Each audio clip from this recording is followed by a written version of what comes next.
আলহামদুলিল্লাহ, সংবিধানে ফিরল তত্ত্বাবধায়ক সরকার ব্যবস্থা। বর্তমান অন্তর্বর্তী সরকারের অধীনে একাদশ জাতীয় সংসদ নির্বাচন অনুষ্ঠিত হবে। তারপর চতুর্দশ সংসদ নির্বাচন থেকে কার্যকর হবে তত্ত্বাবধায়ক সরকার ব্যবস্থা। এই তত্ত্বাবধায়ক সরকার ব্যবস্থা কার্যকর প্রতিষ্ঠা করার জন্য অনেক সংগ্রাম, অনেক আন্দোলন করতে হয়েছিল। এই তত্ত্বাবধায়ক সরকারের উপকার ছিলেন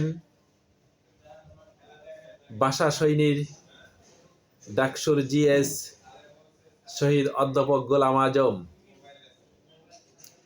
তিনি সেই তত্ত্বাবধায়ক সরকার ব্যবস্থার প্রবর্তক ছিলেন, রূপকার ছিলেন। সেই তত্ত্বাবধায়ক সরকার খুনি হাসিনা সংবিধান থেকে তা বাতিল করে সে স্বৈরাচারে পতিত হয়েছিল। বর্তমান অন্তর্বর্তী সরকার আবারও সেই তত্ত্বাবধায়ক সরকার ব্যবস্থায় ফিরে আসলো। ইনশাল্লাহ আমরা আগামী ২৬ সালের পরে যে নির্বাচন আসবে, চতুর্দশ সংসদ নির্বাচন, সেই নির্বাচন থেকেই তত্ত্বাবধায়ক সরকারের অধীনে আবার নির্বাচন অনুষ্ঠিত হবে ইনশাআল্লাহ।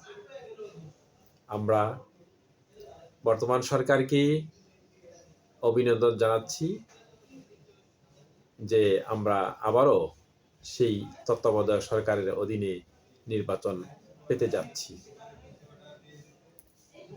আমরা যারা এই কথাগুলি শুনছেন তারা কমেন্টসে লিখে যাবেন।